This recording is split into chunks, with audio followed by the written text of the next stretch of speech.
ច្រែងកន្លែងមនោរម្យទឹកដីខ្ញុំក៏សាងទ្រនំជីវិតអង្គាសិក្សាធ្លាប់រៀនជុំមិត្ត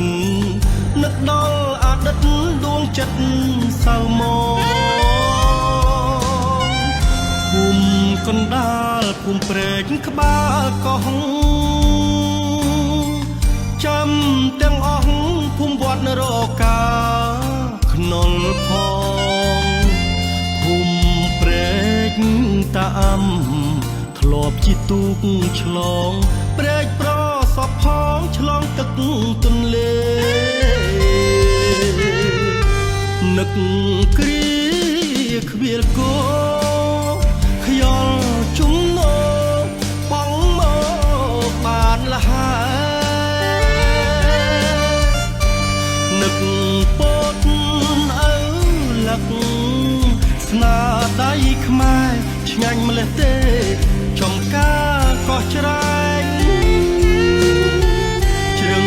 ក្រោយវត្តឧត្តមរាំងសីថ្ងៃកងព្រៃជ្រឹងហើទៅទីផ្សេងផ្សេងវាលខ្សាច់ចុងកោះស្រណោះក្រៃលែងអស់អោកោះច្រែងខ្ញុំមិនភ្លេចទេ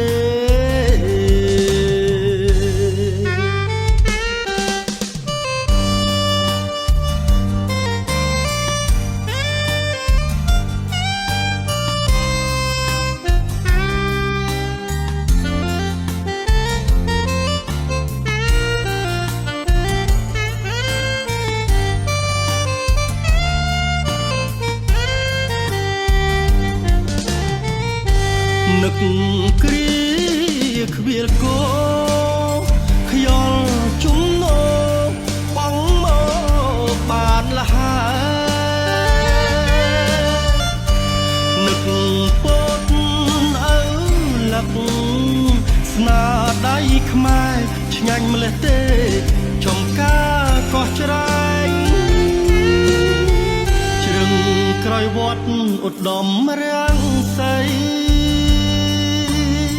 ថ្ងៃកងព្រៃជ្រឹងហើទៅទីផ្សេងផ្សេងវាលខ្សាច់ចុងកោះស្រណោះក្រៃលែងអស់អោកោះច្រែងខ្ញុំមិនភ្លេចទេ